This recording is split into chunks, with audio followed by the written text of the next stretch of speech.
հենց այս պահին ուղիղ միանում ենք մարզական մեկնաբան, ֆուտբոլային մեկնաբան Ռոբերտ Գասպարյանին, իմ գործընկեր, որը հենց հիմա Միացյալ Նահանգներում հետևում է ֆուտբոլի աշխարհի առաջնությանը ու քիչ անց սկսվելու է Իսպանիա-Բելգիա խաղը։ Ռոբերտ, դու արդեն ստադիոնում ես, ինչ մթնոլորտ է, ինչ է կատարվում այդտեղ հիմա։ Ողջույն։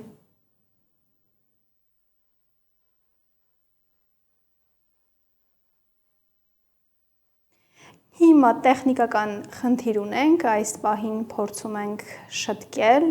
բառացիորեն Արթուրի խոսքի ընթացքում հրաշալի էր կապը, այո, կարծես թե վերադառնում ենք Ռոբերտին, ահա, պարզում է ստադիոնի հատվածում, այո, որ հատվածում ես նշանակություն ունի, կապ կա, թե ոչ, եթե ճիշտ եմ հասկանում։ Այո, կապ կա, ողջույն բոլորին, ողջույն գործընկերներ, ես այս պահին գտնվում եմ SoFi Stadium-ում, աշխարհի ամենաթանկ մարզադաշտը, եթե այսպես ասենք, ահա, տեսեք, սա մեդիա տրիբունան է, Իսպանիա, Բելգիա, ընդամենը մի քանի րոպեից կսկսվի հանդիպում, մոտ 20 րոպե է մնացել, դա շուտով կհայտարարեն մրցանակների մեկնարկային կազմերը, այստեղ շատ կարևոր է նշել այն հանգամանքը, որ սա Լոս Անջելեսում վերջին հանդիպումն է եւ վերջապես Լոս Անջելեսի բնակիչները հնարավորություն ունեն հետևելու top մակարդակի հանդիպում,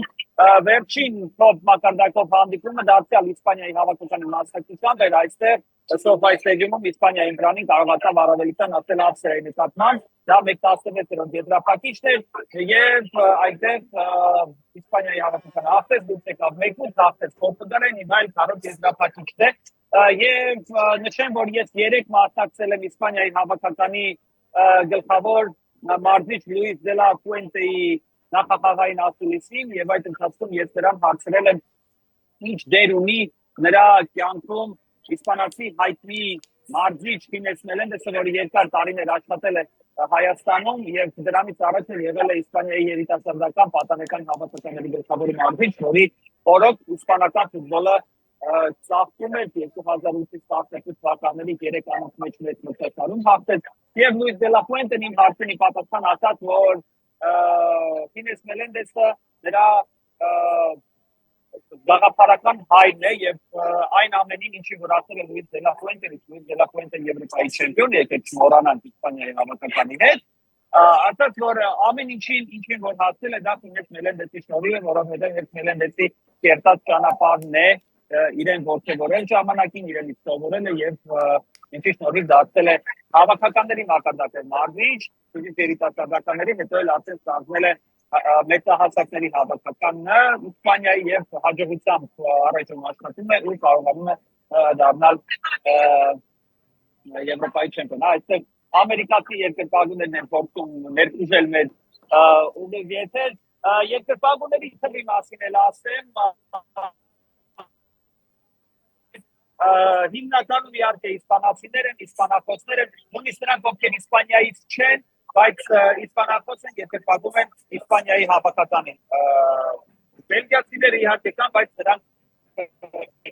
փոքրամասն են այս բառագայում։ Հիմնականում իսպանացիներին են երկրպագում, որտեղ իսպանացիները համարվում են մրցաշարում հաղթողի գլխավոր ֆավորիտ։ Ըստ իս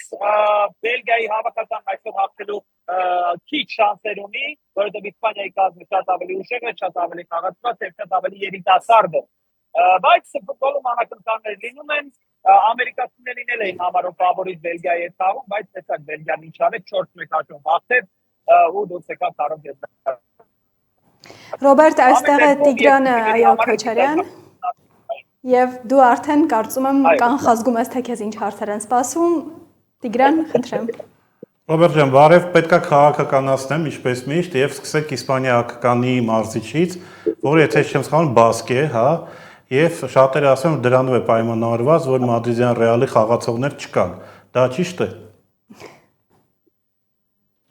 Տիգրան, գիտես, բասկը այստեղ այդ թեման շատ է շահարկվել, այո, բայց աշխարհի առաջին շրջանակում որովհետեւ այդ հարցից աշխատել եմ հստակել ինչ է հետաքրքիր ամբողջ ասուլիսի ընթացքում, այսինքն ես որքան մասնակցել եմ Իսպանիայի հավաքականի մասնակցության ասուլիսների միջազգային զանգվածային լրատվամիջոցների հարցերին աշխատել եմ չպատասխանել իսպանացիներ, այսինքն մեդիա բաժինը թույլ չի տվել հարցնել միջազգային մամուլին որևէ հարց տալ, որովհետև հնարավոր է հենց այդպիսի շահարկումով հարց լինի, հետևաբար հարցը տալու հնարավորությունը տվել այն լրագրողներին, ովքեր տեղյակ են իրավիճակին, թե ինչպես է ստացվել, որ Ռեալի ոչ մի ֆուտբոլիստ չի հրավիրվել Իսպանիայի հավաքական։ Այո, դա է, բայց այստեղ կա նաև հարցի մյուս կողմը, բասկը է, այդ դեպքում ուրեմն պետք է բասկերի բաբար կատալոնցիներ պետք է հրավիրել։ Մենք նորից կապի խնդիր ունենք ու արդեն ստիպված ենք ընդհատել այս պահին Ռոբերտի հետ ուղիղ կապը։ Իհարկե հետաքրքիր է լսել նրա մեկնաբանությունները ու ես գիտեմ, որ Տիգրանը դեռ այսպիսի սադրիչ մի քանի հարց ևս ուներ։ Այո, լսենք Տիգրանին։ Եվ հույս ունեմ Ռոբերտը կպատասխանի մեզ։ Արդյոք հերթական անգամ արգենտինայականի համար ճանապարհ են բացում դեպի եզրափակիչ եւ եւս մեկ անգամ Մեսսին մեծարելու, որովհետեւ FIFA-ի ղեկավարի ամենասիրված հավաքականն է եւ ամենասիրված խաղացողն, ինչի մասին ինքը նույնիսկ խոստովանել է։ Ես չգիտեմ, կարծում եմ Ռոբերտը հիմա չի լսում, ես տեսնում եմ, որ փորձում է տեղափոխվել, այո, որպեսզի կապը, այո, կարծես թե այո, կարգավորվեց մարզական մեկնաբան, որը փորձ ունի, մեծ փորձ աշխատելու ու հասկանում է թե կապը ինչպես է պետք ֆիքսել ուղիղ եթերում, որտեղից կարող է խնդիրը լինել։ Ռոբերտ, լսեցիր հարցը, թե կրկնենք քեզ համար։ Ես լսեցի վերջին մասը, միայն այդ Ռեալի ֆուտբոլիստի չկա, Ֆլորենտինո Պերեսը դաս գալով, Տիգրան դերևս աշխարհի առաջին մեկնարկած ձեռք է բերել Մարկո Կուրելիային Չելսիից եւ հիմա Կուրելիան համարվում է Ռեալի խաղացող, այնպես որ Ռեալից ֆուտբոլիստ Իսպանիայի հավաքականում կա, այսինքն այս սադրի հարցը կարող են փակված համարել, որտեղ Ռեալի ֆուտբոլիստ պաշտոնապես կա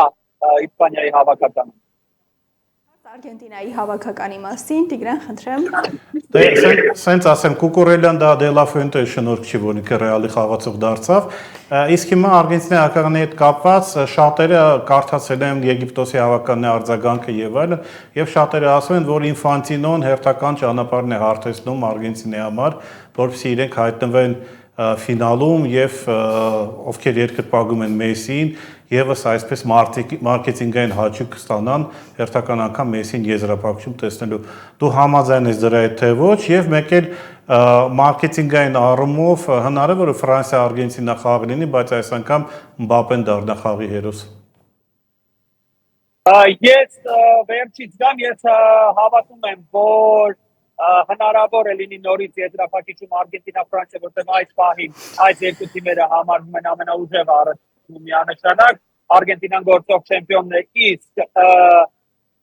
իսկ Ֆրանսիան շատ ուժեղ կազմում, ինչը ապացուցվեց նաև վերջին խաղում, եւ Մբապեն եւ Դեմբելեն շատ ուժեղ են մի խոսքով, իսկ այսպես կոչված Սիորիա Զագավը Ջանի Ինֆանտինոյի կողմից ես այդքան էլ համամիջ չեմ, որովհետեւ պետք է շատ համընկումներ լինեին եւ ի վերջո, եթե հիշում եք, ասում եմ, որ Արգենտինայի հավաքականի խաղացանքը շատ հեշտ է, բայց եկեք հաշվի առնենք, որ Իսպանիայի, որ Արգենտինայի հավաքականի խաղացանքը սկզբանե չպետք է այդպիսի լիներ, այսինքն պետք է այնտեղ լիներ Ուրուգվայ, պետք է այնտեղ լիներ Պորտուգալիա, բայց եւ Ուրուգվայը վատ խաղաց, եւ Պորտուգալիան վատ խաղաց, իսկ ով էր խնդրում, որպեսզի իրենք վատ խաղան եւ Արգենտինայի ճանապարհը հեշտացնեն։ Դա մեկ, երկրորդը տեսեք ինչպիսի կռիվներ են տալիս Կաբո Վերդեի եւ Եգիպտոսի հավաքականները։ Պարտվելը իհարկե դժվար է եւ պատվով պարտվելը շատ ավելի դժվար է։ Իսկ Եգիպտոսի հավաքականի մասով ես ասեմ, որ Եգիպտոսը ճակատագրից բողոքելով որևէ բան չունի, որովհետեւ Եգիպտոսը ինքը շատ վատ անցկացրեց խմբային փուլը, ինչպես ասում են, մազապուր դուրս եկավ խմբից միայն այն շնորհիվ, որ Իրանի հավաքականի խփած դնդակը վերջին վայրկյանին ուղղակի չաճվեցին, որովհետև Իրանի հավաքականի ֆուտբոլիստի ոտքի եղունգը պարզապես կտրված չէր, դրա համար էլ խաղի դուրսվիճակում էր հայտնվել։ Այսպիսի ռումորներ էլ կան։ Բայց այսպես ասենք, հավատացողը հավատում է, չհավատացողն էլ չէ։ Ես ամենայն դեպս լինելով ներսի մարդ, ես չեմ հավատում, որ նման մակարդակի բան կարող է լինել աշխարհի առաջնությունում, որովհետև դա 2002 թվականին էր։ Գիտեք, շատ հայտնի դեպքեր, երբ Կորեայի հավաքականին ուղղակի այսպես ասից բռնած բերեցին ասրեցին կիսաեզրափակիչ, մեր գործընկեր Հայկ Խալացյանը կարծում եմ եւս լինելով ստալվերբոր ֆուտբոլացի կհիշի այդ առաջնությունը եւ կհաստատի, որ այդ դա դա ֆալսիֆիկացված առաջնություն է։ Իսկ այստեղ ես նորից եմ ասում, Արգենտինայի հավաքականի ճանապարհը այո հեշտ է, բայց դա Արգենտինայից չէ եւ դա Ինֆանտինոից չէ, որովհետեւ Ուրուգվայի հավաքականը կարող էր անհամեմատ ավելի լավ ֆուտբոլ խաղալ եւ Ուրուգվայի հավաքականը մրցել Արգենտինայի հետ ու դուրս թողնել։ Կոլումբիայի ազգային հավաքականը, որին համարում էին ֆավորիտ Շվեյցարիայի հետ, կարող էր ավելի լավ խաղալ եւ դուրս թողնել Արգենտինային։ Հիմա ստացվում է, որ Արգենտինան խաղում է Կաբո Վերդեի, Եգիպտոսի եւ Շվեյցարիայի հետ։ Դա խումբ չէ, որտեղ գտել են Արգենտինայի հավաքականի։ Դա play-off խումբ է, ասել են մնացած բոլոր մրցակիցները։ Լավ խաղային, լավ թիմերը ասեն Արգենտինային։ Այստեղ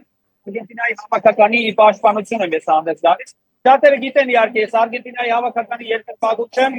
Իմ սիրած ֆուտբոլիստ արգենտինացի է, այո, բայց տաղուց ավարտել է կարիերան, ես միշտ սատարել եմ Իտալիայի հավաքականին։ Ես արդար, ճիշտ եւ գեղեցիկ խաղի կողմնակից եմ եւ հավատում եմ, որ այսօր Իսպանիան եւ Բելգիան դա կապակցեն, կտեսնեն գոլարան, դիտարկան ու հետաքրքիր ֆուտբոլ։